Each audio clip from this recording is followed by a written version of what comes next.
Good morning. Good morning.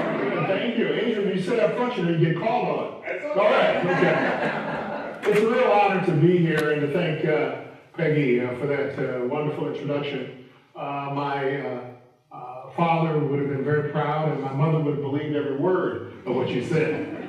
So it's a real honor to be here. We have been living in Las Cruces now for over 20 years. So this is home. And I would start out by saying thanks to National Public Radio. I had been in touch with as I was president of NPR, I'd been in touch with a development officer at KRWG, and she invited me out here in 1996 to raise money for KRWG. And I came out, and Gail was not with me, but she always had this affinity for New Mexico. So I stayed here overnight and toured the campus. We had a fundraiser for KRWG, and I left. But Gail says, how did you enjoy Las Cruces? I said, I really didn't see it. So she said, let's go back. So we came back. That was around February, March 1996. We came back in May, stayed at the Hilton, which is now Hotel Encanto, and we bought a house in 7 days. So that's over almost, it is 20 years ago. I can turn out the that we've light been that's living here illuminating the part-time. background. Then we came here full-time Leave it the way it when is I here. left NPR in 1998. So I have spoken to Academy for Learning and Retirement before, and I'm pleased Jan Hampton, Paul Miller, and others have suggested I come back and share some reflections with you. So thanks for the invitation. My sister-in-law is here, Jan Hampton, and my brother-in-law, Ralph Jones, and so I've got family in the audience. Gail was going to come, but I told Gail, you know, she's heard this a number of times. She did not have to come, so she chose to stay home to read. The topic this morning is about the role of mentors, family, and friends in my career. And it has been tremendous in terms of the influence of family and friends and mentors. I wouldn't have made it in any of those jobs if I hadn't had mentors and friends and family to assist. So I'm going to start out with family because we're going to take a break, and you will see my memoir here, and it's going to be on sale, just $20. It's a very quick read. It all begins with self. It's a bestseller on Amazon. It's a how-to book, very quick read, 77 pages. It's a how to discover your passion, connect with people, and succeed in life using my experiences as examples of how I did it. So I think you'll enjoy it, and you'll hear some of the things I talk about today are in the book. So if you'd like a copy, it would be terrific. But I start about with family. You heard I'm a Kansan. I met Jan and Gail at the University of Kansas. Ralph had preceded me, my brother-in-law at the University of Kansas. My father-in-law, mother-in-law at the University of Kansas. Gail's grandfather had gone to the University of Kansas. So there was, no place that that was where we were going to go. And we met there in 1956. Gail talks about Kansas. We have these very fond memories. We don't say this to the Kansas audience, but we were both born, bred, wed, and fled from Kansas.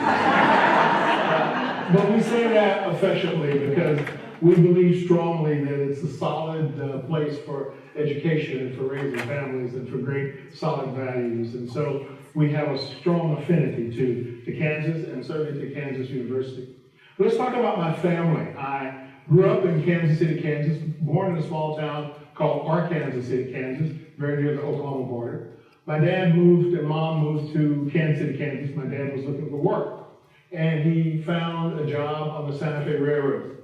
And he spent some 37 years as a porter on the Santa Fe Railroad. Incredible job. I'm an only child. I must tell you, we lived in a very modest community, segregated community, all black neighborhood. But I didn't know I was poor because my family gave me everything they could. And so my family was extremely important to all my successes in life. My mother was a high school graduate. My dad was 11th grade. But my mother had this beautiful view of the world, and she was a great reader, so she encouraged me to read. She had this love of the arts and the love of theater. So I was attracted to theater. I was a tap dancer in my youth, and I loved theater and theater arts. So all that came about through my mother's strong influence. And as an only child, we spent a lot of time together because my father was away 2 days, away and back 2 days. So I spent a great deal of time with my mother. So we were very close, but the values and things that I learned from her stayed with me for such a long time and still with me today. She died very young. She died at age 51 of lung cancer, unfortunately. And so my dad and I had to sort of discover each other over the years. He lived to 87, and we brought him here to Las Cruces, and he stayed the last 6 months of his life here in Las Cruces. But they made this strong bond for me. They believed that education was the way to succeed. I went to all black schools. I graduated from the only black high school in the state of Kansas. It was called Sumner High School. We had some of the greatest teachers that you could find. They were all black. They couldn't find jobs anywhere else. So many of them, because of race, so they were at Sumner High School. They had their bachelor's degrees, master's, working on their PhDs. This was at our high school. In Kansas, the major cities were all integrated, except the high schools were integrated. My cousins in southern Kansas went to integrated high schools. Kansas City, Kansas had the only black high school. You know about Brown v. Board of Education of Topeka. That's the Topeka, Kansas case where Linda Brown wanted to go to elementary school in Topeka, and she was denied because she was a black young girl. And that was one of 5 cases in the Supreme Court, which finally ruled in 1954 that segregation was unconstitutional and illegal. But that was a Kansas case. But growing up in an all-black community, growing up in a black neighborhood, black church, was really strong influence about life. It had its good points and it had its downfalls as well. But one of the things that I learned from my father was the work ethic. He believed in hard work, and that came through as I was growing up. I can remember his putting on his uniform, his porter uniform, his shoes neatly shined, but he was going out to work and bring that paycheck home, which was extremely important. They paid for all my university fees, and when I graduated in 1960 from University of Kansas, Gail and I decided we were going to get married, and I talked to my dad about it, and I said, Dad, I'm going to get married. He said, what are you going to do that for? And I said, I'm in love. And he said, well, it was a long pause. He said, I thought you were going to law school. I said, I am. He said, how are you going to do that? What are you going to live off of? I said, I don't know. We'll figure that out. If we don't have children right away, she's going to work, I'm going to work, we'll make this happen. I'm going to go to Washburn. All the classes are in the morning in Topeka. And the afternoon, I'll work. And he looked at me and he said, I said I was going to put you through law school, and I will. And I can tell you to this day, I thanked him over and over and over, because in many families, if you are lucky enough for the family to send you to college, then you usually, when you graduate, you're on your own. And I must say that my dad came through with every bit of that promise. I kept my end of the bargain. Gail did get pregnant right away. We had a child in first year of law school. I worked 40 hours a week and went to law school full time. So when I talk to young people today and they say, well, I'm not so sure, you can do it. I did it. I worked at the Menninger Clinic. In fact, just last night I got a call from Dr. Walt Menninger, his uncle, Dr. Carl Menninger, that founded the Menninger Clinic. This was a world-renowned psychiatric institution in Topeka, Kansas. I was a child care worker there. And as I finished school and developed my career, it was Dr. Walt Menninger, whose father, Dr. Will, and then the brother, Dr. Carl, founded this institution, world-renowned psychiatric institution. It was Dr. Walt who called me several years ago and said they were moving from Topeka after all those years and moving to Houston to become part of Baylor University and continue their good work in psychiatric care. And he said, I wondered if you would be our keynote speaker for our opening of our hospital in Houston. So here was a great honor of being a child care worker, working with disturbed boys from age 8 to 12 for 40 hours a week, I learned more from them than I gave them. But as a child care worker, we were involved in the treatment process for those mentally disturbed kids. They were physically active, but they had severe mental problems. And I learned so much about people, so I learned much about social behavior, so much about psychiatry. There was Dr. Walt who called me just last night and said, I know you're back and forth between California and Las Cruces. I'm going to send out the newsletter, and you're going to be in the newsletter. And I went, where to send it? So I just had that connection with Dr. Walt, from Topeka. But I bring up those things about my background and my family because I think they're important. The love of family, the support of family, my family saying education is the way to succeed, and they talked about that often. So I went off to college, the first in my family to go off to college. I had always wanted to be a lawyer because I wanted to figure out how do I correct the wrongs in our society, particularly in civil rights, and I felt the way to do it was through the rule of law and through law. So that's when you look at my high school yearbook in 1956, it says drum major in the high school band, it says theater, it says Spanish club, it says international relations, it says honor society, it says ambition lawyer.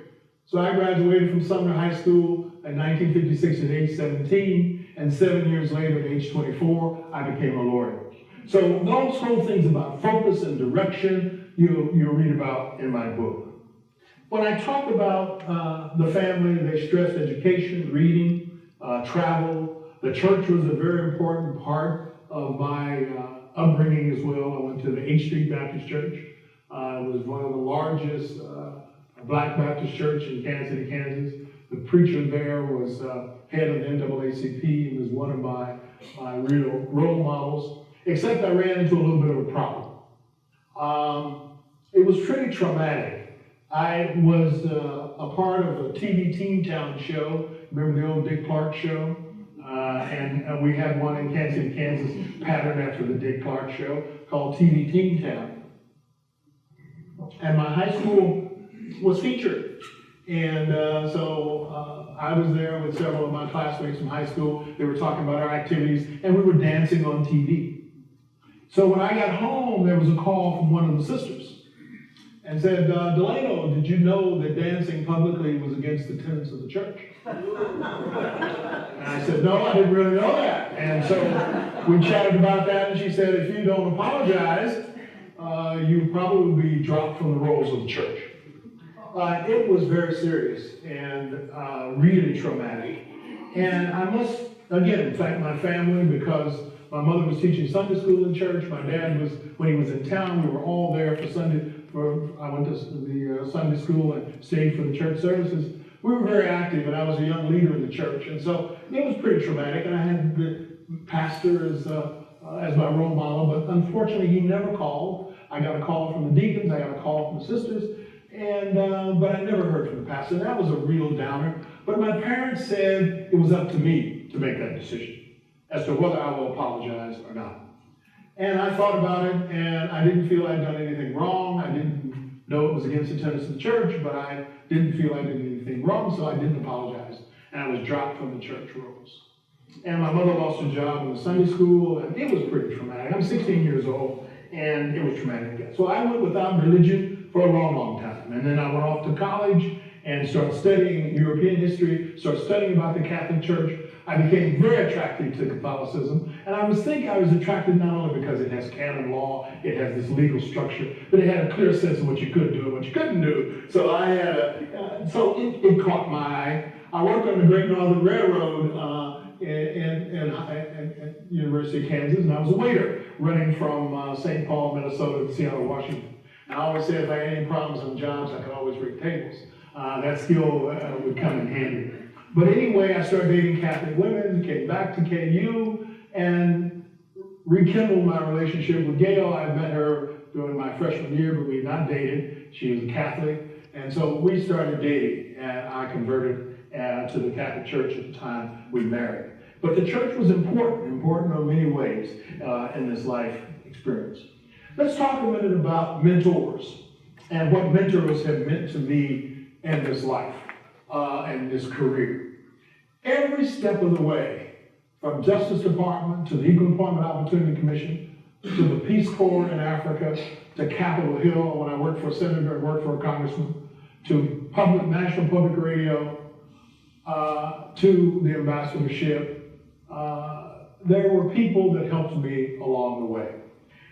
From the very beginning, my next door neighbor, Sue Coe, she was helping her husband, Dave Coe, go through undergrad at Washburn. They were our next door neighbor while we lived on the campus. I was in law school and she was helping her husband, David, through undergrad. He graduated and he went on to medical school at the University of Kansas, so she transferred from the U.S. Attorney's Office in Topeka to the main office in Kansas City. She became the secretary for the U.S. Attorney, Newell George. So she sent me a letter. She said, Delano, why don't you apply for the honors program of the Department of Justice? And I said, Sue, I'm doing okay. I'm making B's and C's, but I'm not a, quote, honor student. I'm working 40 hours a week. She said, apply anyway. So I applied for the honors program of the Department of Justice, went up to interview with Newell George, who had been a congressman from Kansas City, lost his bid for re-election in 1960, and JFK appointed him United States Attorney. I walked in his office in 1962. He said, let me show you around. Here's a picture of JFK in a hat. You probably don't see this too often. Here's a picture of Bobby Kennedy, one of my closest friends. It was just like this little kid from Kansas. I just couldn't believe that all these Kennedy people were very close to Newell George. Well, he sent a letter to Bobby Kennedy, and he said, Dear Bobby, I'd like for you to meet this young man. He's graduating from Washburn Law School. He's worked 40 hours a week. He supported his wife and child. He would have been an honor student if he hadn't had all those kinds of responsibilities. Well, Bobby Kennedy believed him, and within a few weeks, a few months, I got an appointment to the honors program of the Department of Justice in Washington, D.C. So from the very first stop on my career ladder to be a lawyer with the Department of Justice, and when I got to Washington, D.C. in 1963, I started on my birthday, November 12th. I have a birthday coming up. I started on November 12th, 1963, and we all know what happened on November 22nd, 1963. And it hit me as tough as it hit the world about the assassination of our President John F. Kennedy. Because I was at Justice Department when Bobby Kennedy was the Attorney General and JFK was the President, and I got there because of the Kennedys and their connection to the U.S. Attorney in Kansas. So it was a real traumatic thing to me, but I spent my first 2 years of law in Washington at the Department of Justice. So that first step was a mentor. The second step, EEOC, Equal Employment Opportunity Commission, that came as a result of the Civil Rights Act of 1964. Title VII, which is dealing with employment discrimination, came in a year later in 1965 as a result of the Dirksen Amendment. If you think politics is crazy, it's always been crazy. Senator Dirksen said, we need to give this country another year to get ready for equal employment. Blacks have been waiting 200 years to get ready for equal employment. But the Dirksen Committee amendment passed, so Title VII went into effect in 1965.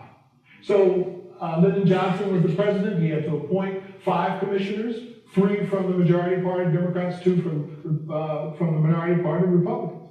And so one commissioner that he appointed was Mr. Sam Jackson. Samuel Jackson was a lawyer, black, Republican, from Topeka, Kansas. Had gone to the Washburn Law School, same law school. I knew Sam, good friend.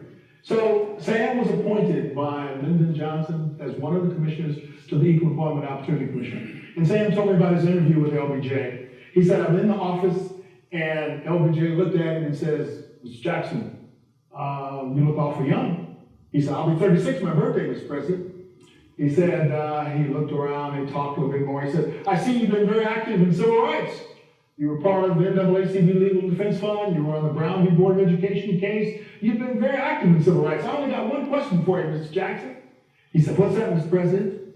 Can you be fair to white folks?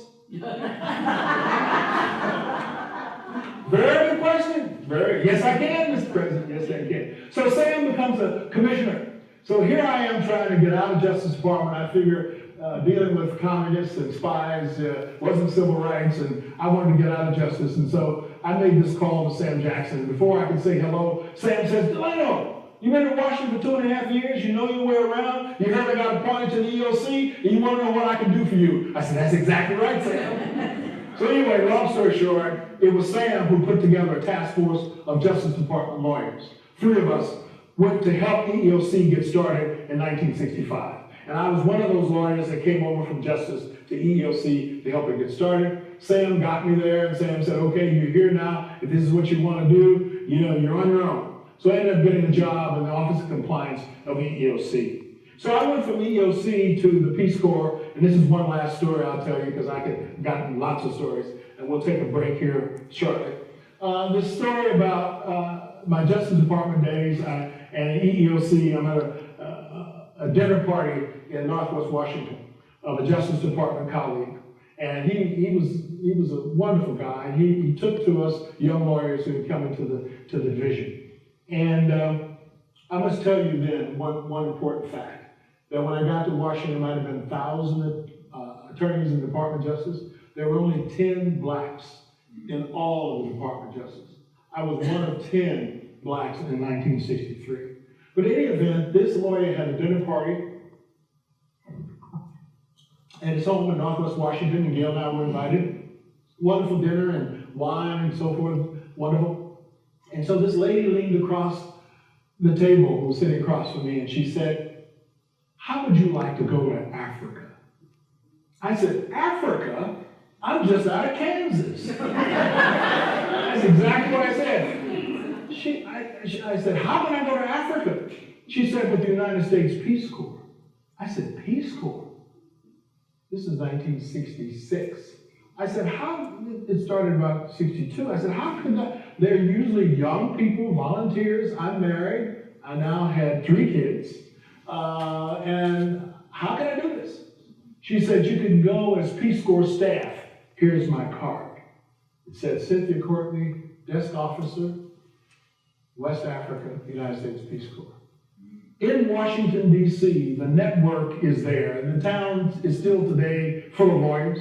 The lawyer network is unbelievable. And so 6 months later, Gail and I and 3 young kids, 5, 3, and 2, landed in Lagos, Nigeria, as Associate Director of the Peace Corps. Taking advantage of another significant opportunity, I knew I was getting further from civil rights. I knew I was getting further from the law. But what a marvelous opportunity to see the world, to work in another culture.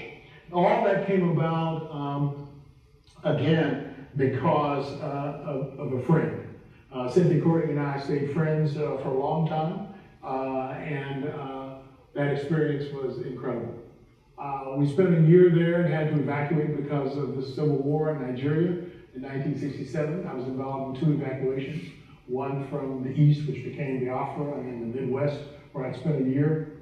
We lost no volunteers, thank God. And when we evacuated everyone out, I came back to Washington and I was promoted. And I was promoted to be the country director for the Peace Corps. I was enlisted in Nigeria. I was going to be the country director for the Peace Corps in Uganda. I was age 28. And just think about those opportunities in 1967. I'm age 28 to run the Peace Corps program of 160 volunteers, mostly in teaching. Tremendous responsibility. Taking advantage of the opportunities as they presented. I left the Peace Corps, came back to Washington, and went to work in Capitol Hill, and a lot of stories. I went to work first for Senator Edward Brooke of Massachusetts as his legislative assistant. Senator Brooke was the only black in the United States Senate at that time. He was a Republican. Extraordinary man. He was Attorney General of the state of Massachusetts, and then became a senator. And when I talked to Senator Brooke, he says he had 3 breaks in his life. One was that he won he said he had 2 breaks, 2 wins and a lucky break, he said. He won for Attorney General in the state. He became, the lucky break was that Leverett Saltonstall retired and he ran for his seat and he won. So I worked as a legislative assistant there. And then when Walter Fauntroy was elected non-voting delegate to the House in the District of Columbia, I became Walter Fauntroy's chief of staff. So within coming back from the Peace Corps in '69, I went to Capitol Hill, again opening up a whole vista of how government operates. On the Senate side, I was a legislative assistant. On the House side, I was chief of staff. It was an extraordinary experience. I learned fairly quickly that corporations will pay for people who understand government. And at that point, I don't know if you know anything about the District of Columbia. Our schools don't teach it, but the District of Columbia truly is the last colony. I don't know if you know the history of how it all started, but our founding fathers were in Philadelphia. They had Congress in Philadelphia. A war broke out, and the Congress had to depend upon the militia for their protection. So our forefathers said that we want to have an area that we can control. So they took some land from Maryland, some land from Virginia, and they called it the District of Columbia. So Washington District of Columbia. It's federal land. One of the things they didn't envision that people would be born there, grow up and die in District of Columbia. They assumed that you had voting residencies outside the district, and you would come back into where you live, but your voting was outside. But they didn't anticipate that there would be people who would be born in the district and would have no enfranchisement at all. So when I came to Washington in the 60s, I couldn't believe people were excited about school board races. Why were they excited about school? That was the only thing, if you didn't have a voting residency somewhere else, that was the only place you could vote was for school board.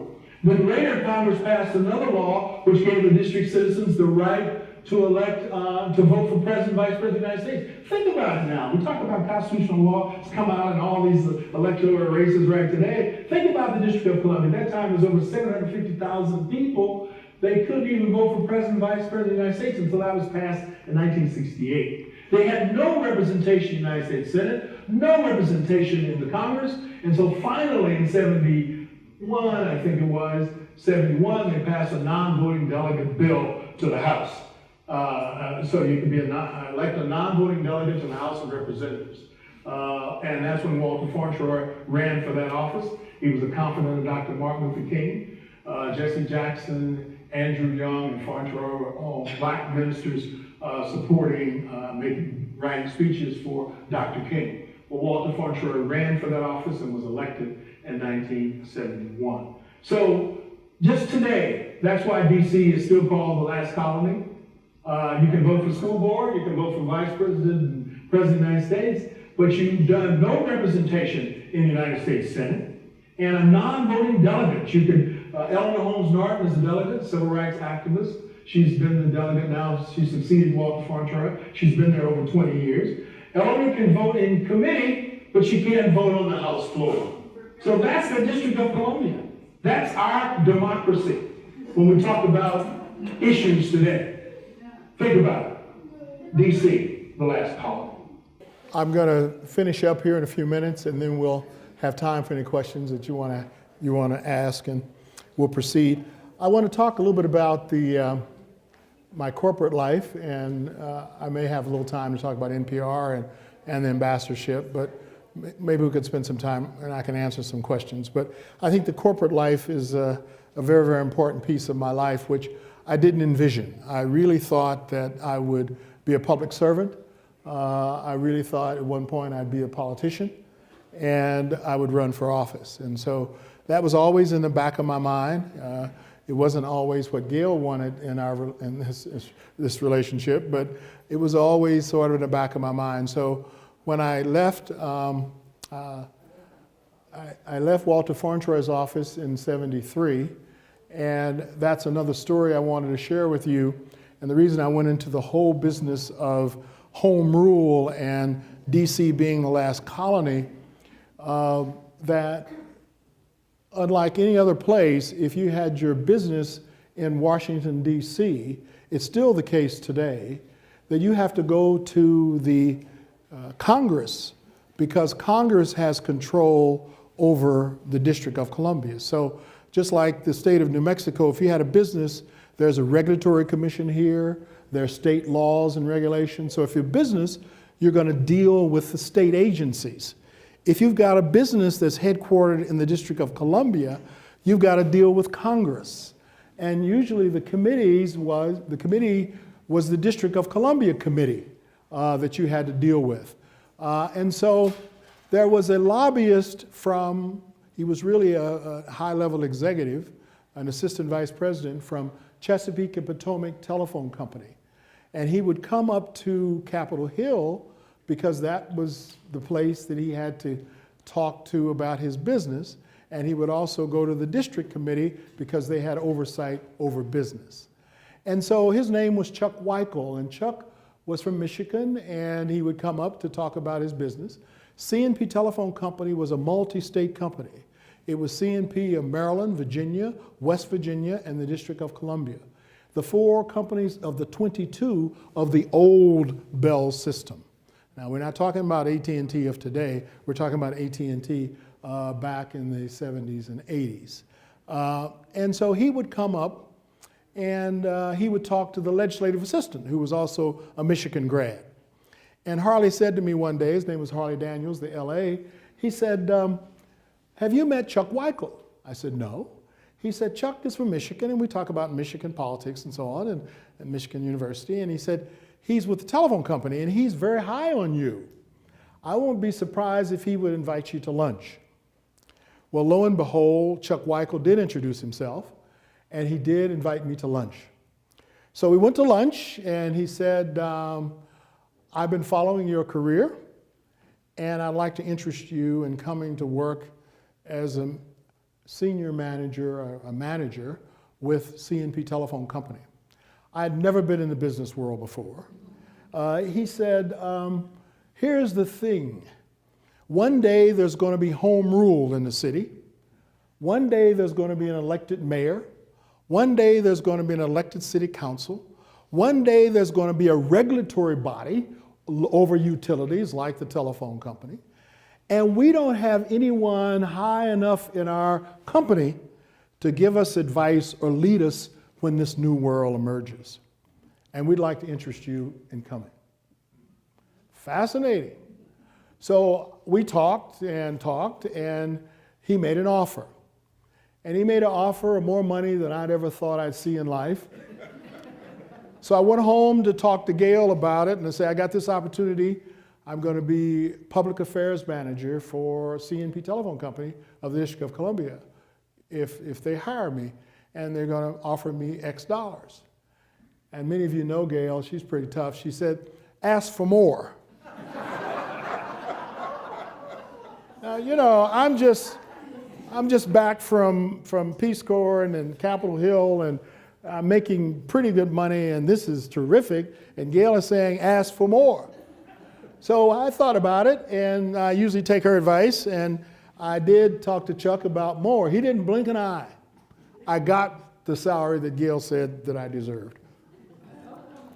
So I started to work as a public affairs manager for C&P Telephone Company, which opened up a whole new horizon for me. This was the largest private employer in the District of Columbia, and I was the highest ranking African American in the company. It was a tremendous opportunity, but I still had this civil rights political bug. So when home rule did come to the district, well, let me back up. The first thing that the company did, they gave me the opportunity to continue my work on home rule for the district. So I was on the home, we had a small not-for-profit group called Self-Determination for DC. Not only did the telephone company encourage me to work for Self-Determination for DC, they allowed me to go to Capitol Hill, and they allowed me to take my secretary to work for Self-Determination. So here's a private company, the largest private company, who believed that home rule made sense for the district. So I worked with the Greater Washington Board of Trade, which is the largest business organization in the community in metropolitan Washington. I was involved there. I was involved in self-determination. Well, home rule did come to the city. I started with C&P Telephone in 1973. Home rule bill was passed in 74. And they had division. There was an elected mayor, 13-member city council, a regulatory body. All of that was in the home rule bill. So they did have a vision. And they had appointed me to help them guide them through this new world in the district. Well, I was interested in learning my job, but I decided to run for office. And I decided to run for one of the 4 at-large seats on the city council. Not just the ward seat, I ran at large. I'm going to run citywide. So I felt pretty confident that I could do this, right? I had all of my Peace Corps friends, and I got some friends here, former Peace Corps. I had my Peace Corps friends raising money for me. I raised more money. There were 9 of us running in a Democratic primary for 2 seats. Okay, the other 2 seats were reserved for the minority party, Republican, Independent, or statehood. The majority party was Democrat. So 9 of us running. So that election night in 1974, Marion Barry came out 1,000 votes ahead. He had tremendous name recognition as a civil rights activist. Reverend Douglas Moore and I fought for that second slot. It went back throughout the night. I lost by some 800 votes for the city council. Probably the best thing that ever happened to me in life. So I had this crazy idea I was going to run, I was going to be a public servant, and I lost. And I ended up having to focus on the telephone company. And every time I got itchy, because 1976 rolled around, half the council was elected. Marion Barry and I became very good friends. He said, if you run, I endorse you, you're in. And I decided not to do it. One of the main reasons was that Gail said if I did, she would divorce me. So, pretty strong reason to not run. But every time I got itchy feet, I got promoted. 1976, I took Chuck Weichel's job, the man who interviewed me on Capitol Hill. I took his job. They moved him over to another department head. I became an assistant VP for public affairs, public relations, and regulatory. An extremely important job. Now I'm going to fast forward to a very important mentor story.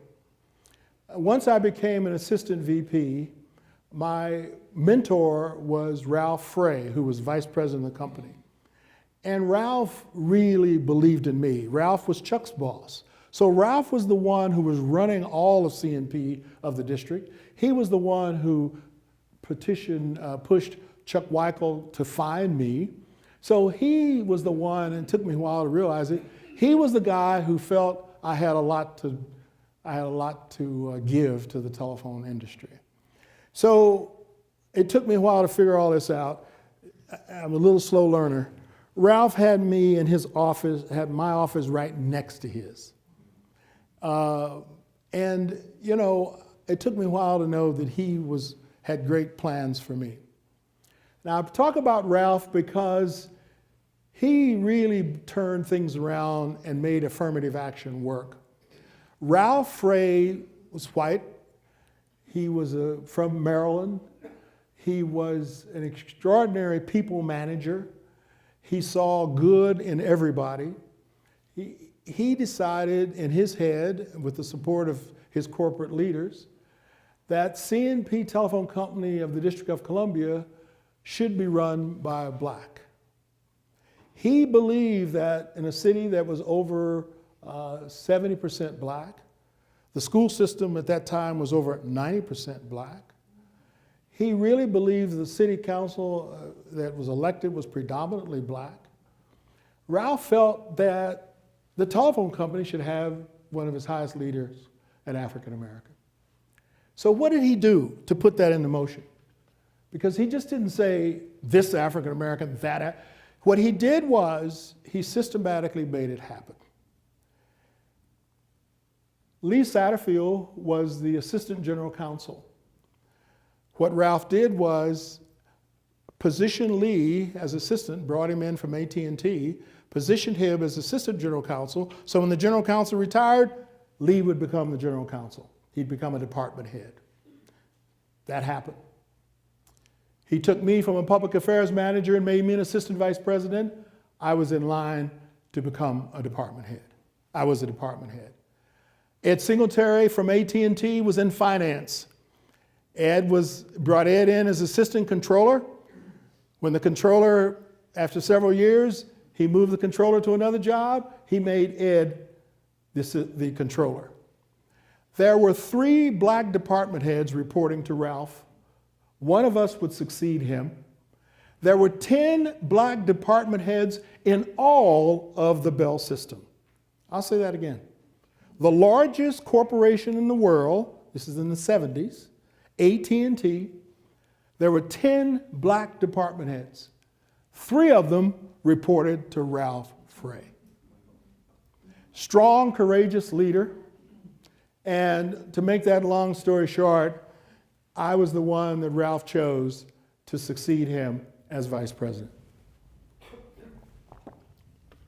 So I stayed 21 years in the telephone industry, worked my way up from the public affairs manager to assistant VP to the vice president. As we moved into one of the baby Bells in Bell Atlantic, I became the first African American officer of Bell Atlantic.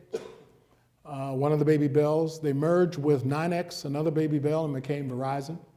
I retired after 21 years as president of the DC operations of the telephone company. All began with Ralph, Chuck Weichel first of all, and then it all began with Ralph. And I'll conclude this story by saying that Ralph became terminally ill, and I was ambassador to South Africa, and my phone rang in the limo, and it was from Ralph's son, Ford, and he said, I know you're 1,000 miles away, but Ralph Frey said that if anything ever happened to him, he wanted Delano Lewis, to give his eulogy. So Gail and I came back to Washington. I gave Ralph's eulogy because he was a tremendous mentor and friend, and I wouldn't have made it in the corporate world without Ralph. And what I learned about corporations, what I learned about business, I can't tell you what it did for me in expanding my horizons. I will conclude by just summarizing a bit with my NPR story, and then we'll leave a little time for the ambassadorship. So I got another call while I was president of CNP Telephone Company. I was thinking after 21 years, I was getting close to 55, maybe I should try something else, but I wasn't sure. So I got this call from one Arnie Miller, and he said, I'm working as a partner with a small executive search firm called Isaacson and Miller, and I'd like to take you to lunch. I said, all right. He said, I've been asked by the board of National Public Radio to look for a president, and I'd like to take you to lunch to talk about it. So we went to lunch, and Arnie said that I've been following your career for years. He said, I was in the Carter White House. I worked on education for President Carter. I saw you in your career in Washington, all the things that you've done in the arts world, things you've done in the telephone company. And I think the board has said, we want a business person to run NPR. We're not looking for a journalist, and I wondered if you would be interested. Long story, I found out later that 200 people had applied for the position of president of National Public Radio, and it came down to 2 of us, and I was elected by the board. And so I became president of National Public Radio in 1994, and stayed there for almost 5 years. And I want to thank KRWG today because Glenn Cerny and I are good friends. When Dr. Martin was president of NMSU, he asked me to give some advice and help to public radio here. And I did, and we brought Glenn Cerny on. He's been here ever since. And I asked him, would he figure out if he could videotape this session today. And he graciously sent Chris, who's the videographer, videotaping. So I'm keeping up my public radio contacts, and I'm pleased that they're videotaping today. One last story before I close. You've been a great audience. One last story. We moved, as I told you, in '96, and we bought a house in Ross South Hills, and it was on Messiah Hills Road, and we liked the community, so I left NPR. We were back and forth for a couple years. Left NPR in '98, and no full-time job. We drove across, sold our house in Maryland, drove across country, liberated.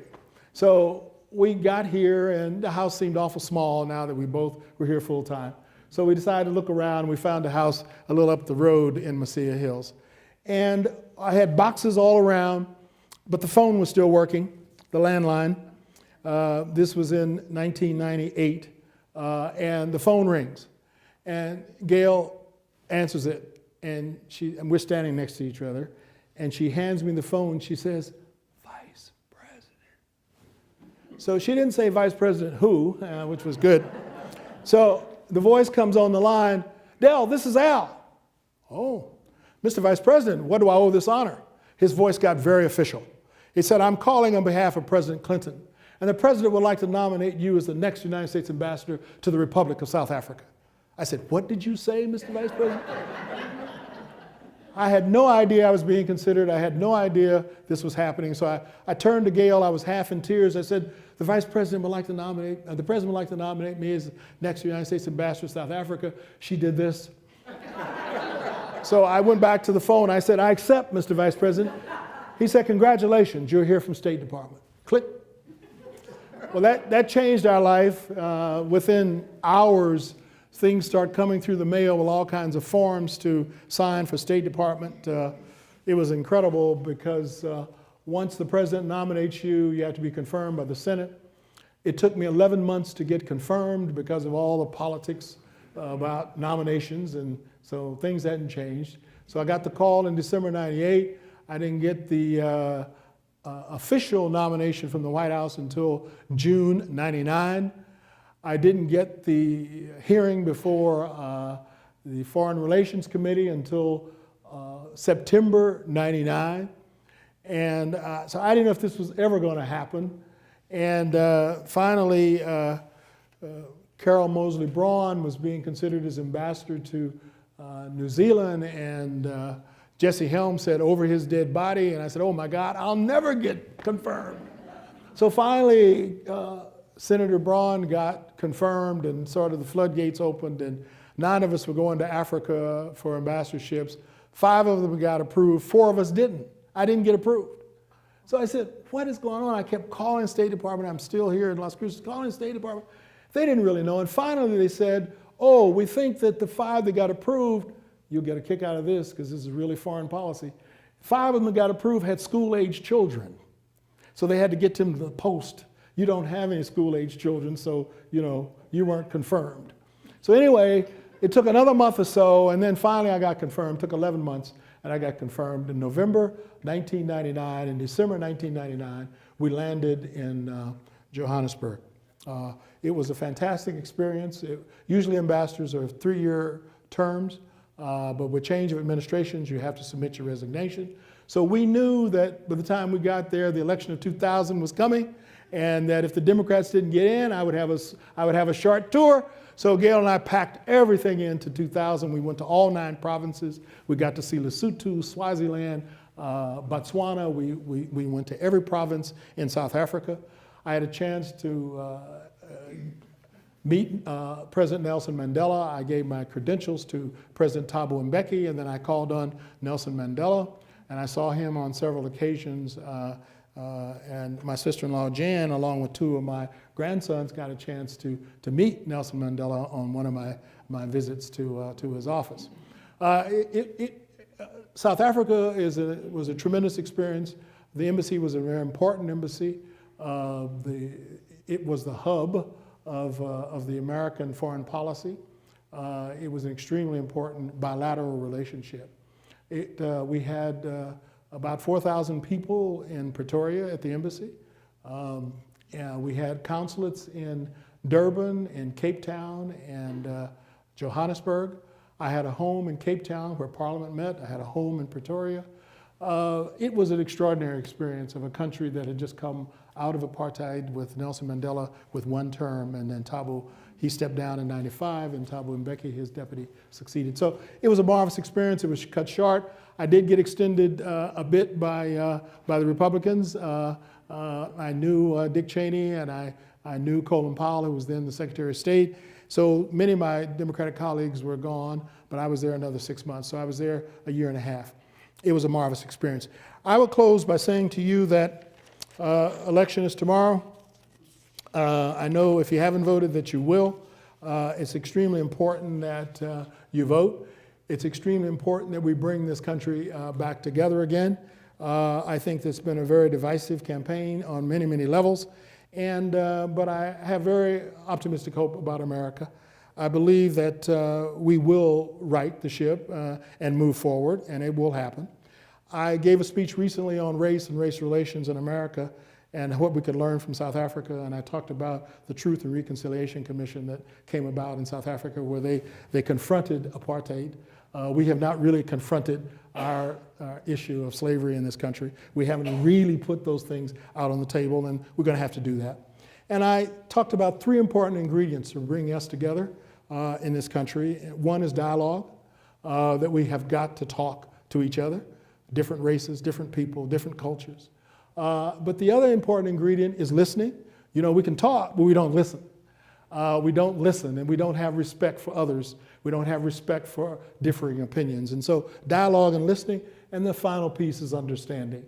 That if we do listen, if we do talk to one another, we then must understand each other. Not only in this country, where we talk about immigration, immigration reform, criminal justice and criminal justice reform, whether it's healthcare, whether it's climate change, we need to be talking and listening to each other and bringing in as many diverse voices as we can.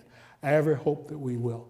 So thank you for your kind attention. I look to vote tomorrow, and I'll see you on Wednesday. Thank you. Thank you. Thank you. Questions?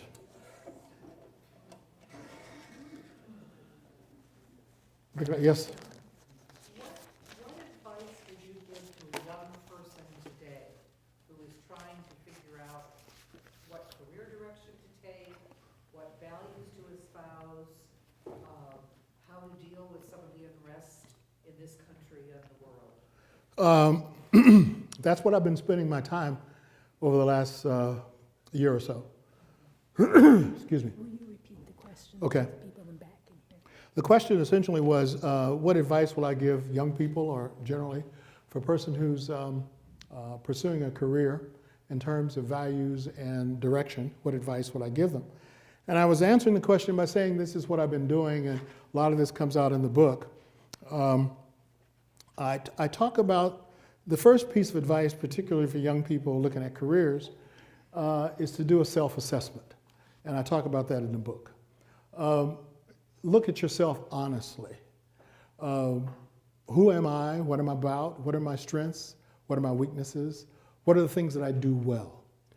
Do an honest self-assessment. And I think we don't do that often enough. And usually those things that you do well are the things that you like to do.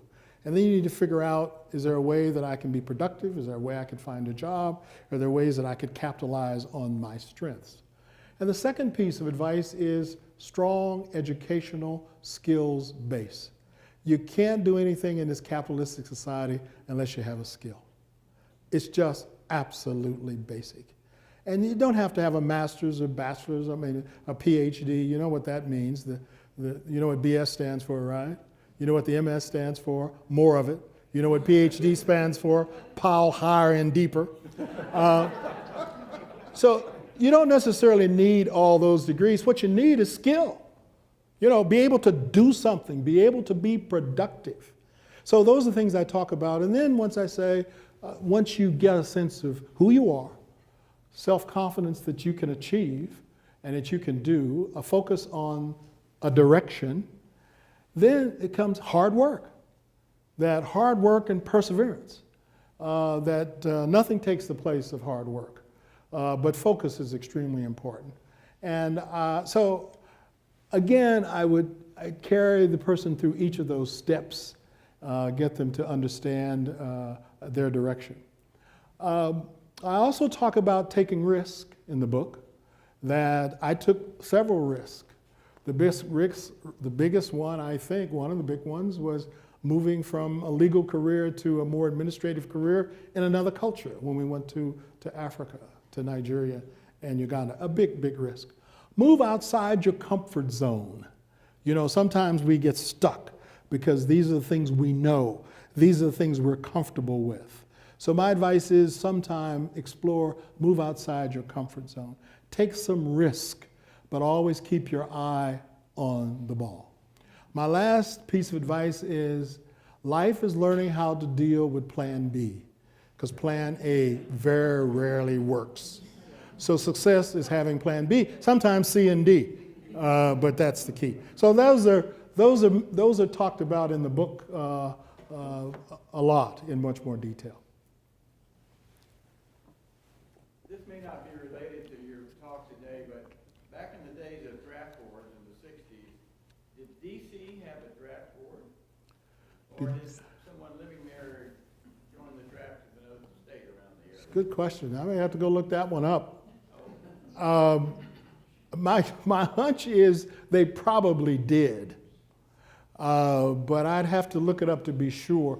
There were a lot of anomalies, and I bet you that was one of them. Because, for example, you know, if you were a district resident and you got drafted, you still were stateless. You still didn't have a vote.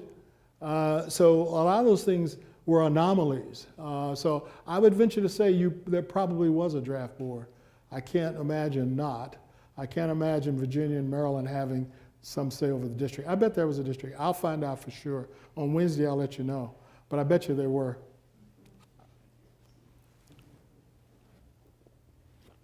Adrian. Growing up in Kansas, what was the status of Jim Crow as a child and a young man? I talk a lot about it in the race relations talk. I was born in '38, and we moved in early '40s to Kansas City, Kansas. And the status of Jim Crow was the question. What was the status of Jim Crow segregation in Kansas as I grew up? There were signs all over the place. There were signs for whites only and for colored. There were segregated lunch counters. There were segregated schools, segregated neighborhoods. It was all around us. My mother, talked to me a lot about it. As I said, I spent a lot of time with her. One of my fond memories is that she wanted to take me up on Minnesota Avenue, which is our downtown. And by the way, we had black theaters. On 10th Street was the Regal Theater, and on 5th Street was the Princess. So those were the black theaters, and my house was near 10th Street, so we would go to the Regal Theater. But 6 blocks away on Minnesota Avenue, the main downtown, there was the Granada, the Electric, and the Avenue theaters. We could not go. We could not go at all. My cousins down in Arkansas City, Kansas, when I'd go visit them in the summer, they could go to those, quote, white theaters, but they had to sit in the balcony in a separate section. But my mother said to me, I'd like for you to go, we should have lunch on Minnesota Avenue at Woolworths. And I said, Mom, I don't want to go up there and eat in the segregated counter. I don't want to do it. She said, we should. We're going to do it because you need to know how to eat out. You need to know what utensils to use. You need to know how to eat out. You need to know. She said, we're going to do it. So we did. So I do remember going up and segregated counter and et cetera, et cetera. So it was all around me. And I tell this story a lot. Jan and Ralph are in the audience, that they grew up 60 miles away in a very different community. So when I met Gail, we grew up in different worlds. She grew up on a campus. Her dad was an educator. She went to Catholic schools, so she went to integrated schools. They had an academic setting or environment around them with whites. There were Mexicans that worked on the railroad, so Jan learned Spanish, Gail learned Spanish, Jan became a Spanish professor. So they had that cultural experience in their neighborhood, and the Catholic Church, et cetera, very different than where I went. So we were in different worlds in the same state. So Kansas was fascinating, yeah. But what it does to the psyche is what I talk about. Some people who had very different kinds of situations weren't burdened by this segregated society. I was. I remember on my Great Northern Railroad that I mentioned as a waiter, we were running from St. Paul, Minnesota to Seattle, Washington, 2.5 days there. We were in a dorm car. We slept overnight, 2.5 days, and then 2.5 days back.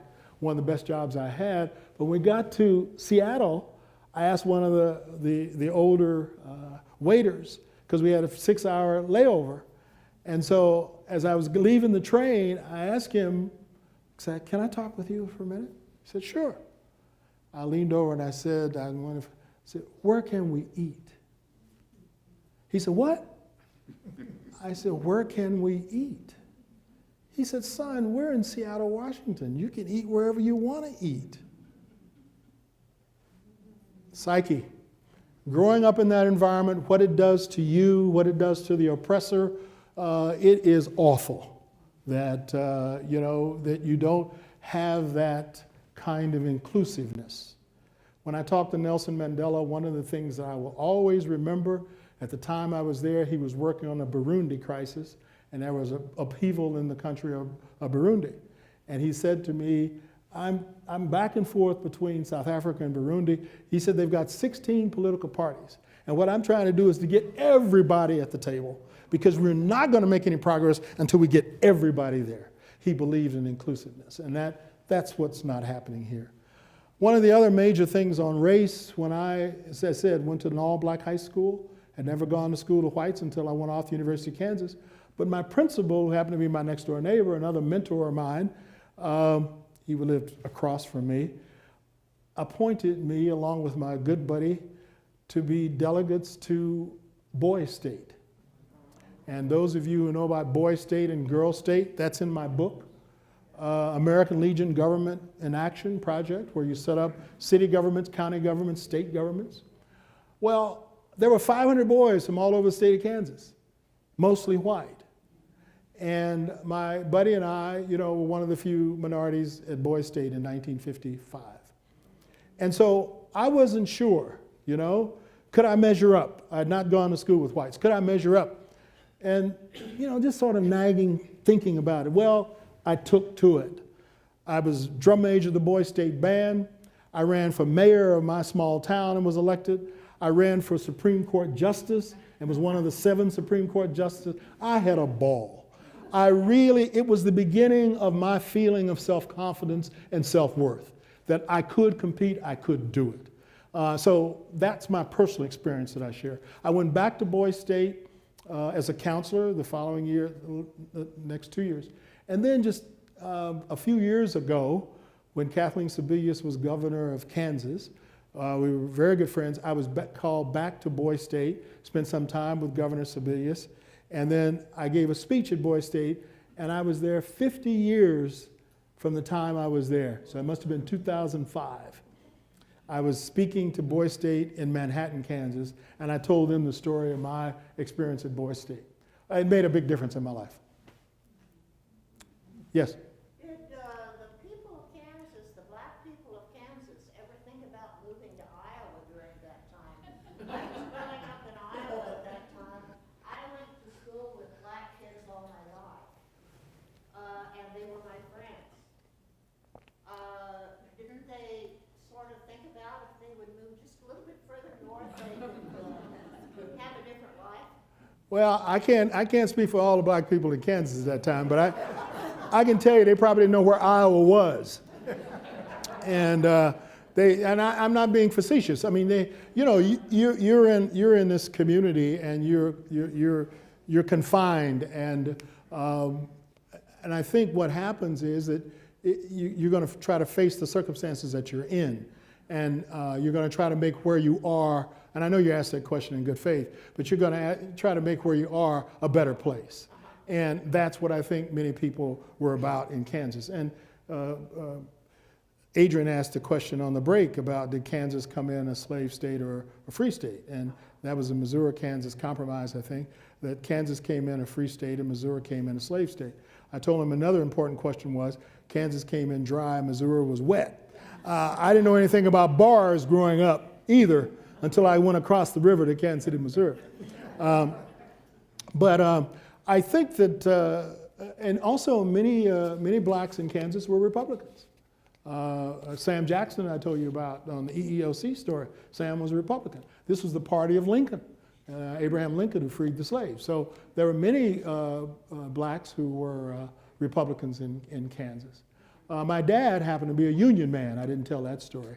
One day we get this newsletter in the mail, and it was called The Black Worker. And I was talking to my dad one day. I said, Dad, this is obviously in the 50s. And I said, why do you take this magazine, this newsletter? It's The Black Worker. You know, we called ourselves Negroes. I mean, we weren't black. I mean, you know, The Black Worker. And he turned to me and he said, son, you don't understand. This is the Union. This is from A. Philip Randolph Institute, Brotherhood of Sleeping Car Porters, AFL-CIO. I mean, he was serious. So I grew up in a strong Union household where my dad was a Union person. He believed in it. And I understood what, we talk about discrimination, Jim Crow.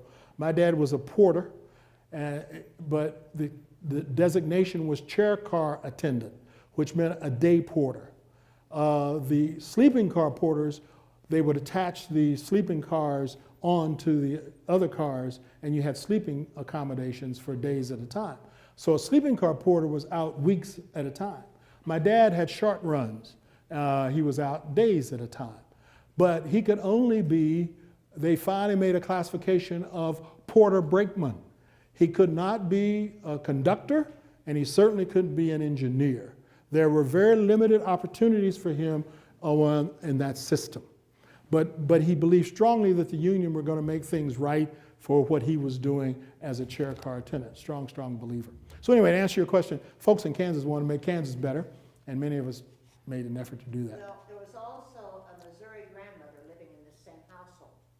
And there was quite a conflict from time to time over what I was allowed to do and people I was allowed to have in the home. Interesting. And I enjoyed the conflict. Because I knew I had my father's support. Right. And I pushed it. Maxine came to my birthday party. And I had black friends all the way through. That's fantastic. We're very lucky to have a kind of a diverse community. Yes. Some of us didn't. Any other questions? What was your major job as a ambassador to South Africa? The major job, what was the major job as ambassador to South Africa, the U.S. ambassador? Most people don't understand what an ambassador's role is. I had to figure that out too. Did a lot of reading and a lot of studying. And during that 11 months while I was being confirmed on my nomination journey, I spent a lot of time back and forth to Washington. We couldn't talk to people outside the government. We couldn't talk to business people. We couldn't talk to others. You had to keep your eye on the ball until you got confirmed. But I spent a lot of time reading about issues related to Africa, reading about the Post, reading about the embassy. We did a 2-week course. Some people called it the Charm School, but it was a 2-week course for ambassadors taught by a career ambassador and taught by a political appointee. 2 former ambassadors taught the course. The Foreign Service in the U.S., 2/3 of ambassadors are career, and 1/3 are appointed. And it's a very interesting system. And if you want to be a career diplomat to be an ambassador, you've got to become a Foreign Service officer, take the Foreign Service exam, which is not easy, and work your way up. Now, I, at the University of Kansas, had a fraternity brother, roommate, Ambassador Kenton Keith. Kenton graduated a year after I did, first black from the Navy ROTC from the University of Kansas. He was in international relations. He was fluent in French. And so Kenton went out and went into the Navy for 4 years, and then he went into the Foreign Service. And so he took the Foreign Service exam and he went up the career track. It took him 25 years to become an ambassador. That's not because he was black. I mean, that's just the journey. And what happens is you're given assignments, in particular what they call cones, administrative, economic, political, and you are sent overseas depending upon your qualifications. And then you're back in Washington, overseas, back in Washington. And then if you get to the second highest job, which is called Deputy Chief of Mission, DCM. And then the ambassador is the Chief of Mission. So as a career person, if you get to be a DCM and you've done a good job, your name gets on a list through the Secretary of State over to the President for possible ambassadorships. 1/3 of us come up differently. You give money to a political party, work for a political party, or both. In my case, I gave money to the Democrats. I worked for the Democratic Party over the years, and my name got on a list. And I can tell you another story about how the name got on the list. But that's what political parties. And so the President of the United States nominates ambassadors. I'm going to get to your question in a minute. It nominates ambassadors and confirmed by the Senate. So what the President does is to take the career people, and he takes the political appointees, and he can play musical chairs.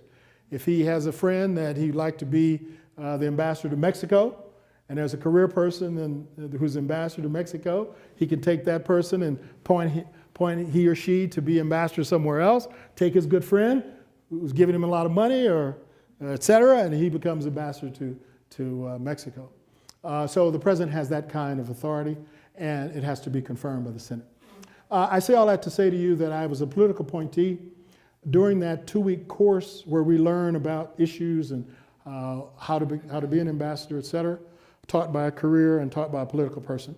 One of the things that I got out of it was they said, before you step on South African ground or wherever you're going, you should have a mission for your duties, for what you'd like to accomplish. So Gail and I decided that we were going to do this together. I had the blessing of President Clinton. I was a political appointee. I could run it any way that I wanted to, and I wanted Gail to be a co-partner. She could not handle classified material. We've heard this before, haven't we? She couldn't handle classified material, but she could work with me on various issues. So we developed a mission for our time there. We were going to be involved in education, we were going to be involved in business, and we were going to be involved in health, particularly with HIV and AIDS. So on the economic side, Gail was involved with helping women. We were on our way to South Africa, and we stopped at Germany, at Stuttgart, because Germany was where the Africa Command is, and so if anything happens on the continent, militarily they'll come from Germany to parts of Africa. So we went through Stuttgart to get a sense of what that mission was with the military, and the commander there had a deputy, and the deputy happened to be a former ambassador. So we learned a lot on our way to South Africa by a diplomat and his wife. And the wife said to Gail, one of the things as the ambassador's wife, you have the power to convene.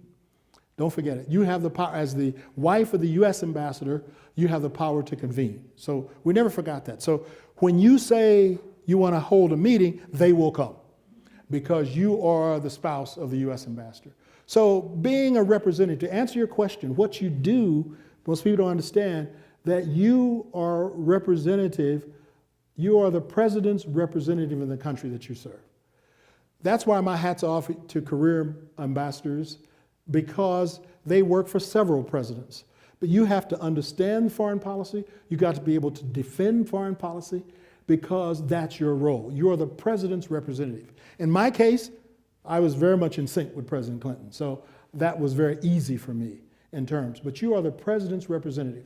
So the credentials that you're given that you have to serve on the president once you get in the country. They have a credentials ceremony for the new ambassadors where you present your credentials to the president of the country. I read those credentials. I showed them to Gail. She didn't quite understand it or agree with it because it says that I should take orders only from the president of the United States. That's exactly what it said. She didn't agree with that. But in the credentials you are the president's representative overseas. You are representative through the Secretary of State to the president. And one of the advantages of being a political appointee, everybody in the embassy are career people. But if you're a political appointee, they know you have a direct line to the White House. And that gives you an enormous amount of leverage. So what I did in South Africa was to work on those areas of education, economics and business, and in health. And one last story on the business side, I was very fortunate to have a good political officer and a good economic officer and a good USAID director. When I have team meetings on Monday mornings, there were 30 some people around the table. They reported to the ambassador on a dotted line, and they reported straight line to their embassies back home. But you were the chief of mission, and all of those folks reported to you. It could be an attaché for agriculture, for education, for the FBI, for the CIA, for you name it. South Africa had all of those there represented around the table. Someone said, what did you miss most, when you're not an ambassador and not being an ambassador? I said, well, this is being facetious, but what I miss most is that nobody stands up when I come in the room. But anyway, that is really kind of something. And I was getting a tour around State Department by a junior officer of state, and I hadn't been confirmed, and she was taking me around to various offices. And so we'd get to a door, and I was raised right in Kansas. It was a woman, so I would always open the door so she could go in first. So we did this throughout state. So finally she said, Mr. Ambassador, she said, I've got to do my job. That once you become an ambassador, you will no longer open doors. So I got to train you right now that you do not open doors. So I didn't open doors. I didn't drive a car. I never drove. Gail drove. She had a car. She drove. Every now and then I drive with her. That would upset the embassy, but I didn't drive. And the last story about it was we had an old half-armored vehicle. So you talk about resources in the State Department, you talk about Benghazi, you talk about all those things. I could tell you a lot about resources. We had an old half-armored limo, and Gail was sure it was her half that was not armored. So finally I got permission from State Department, because you have to buy America, I got permission from State Department to get a new vehicle, a fully armored vehicle. And it was manufactured in South Africa, but it was a foreign vehicle. So I got permission to do it, and I got to see it roll off the assembly line. So we had a fully armored vehicle. But to answer your question, you're the president's representative.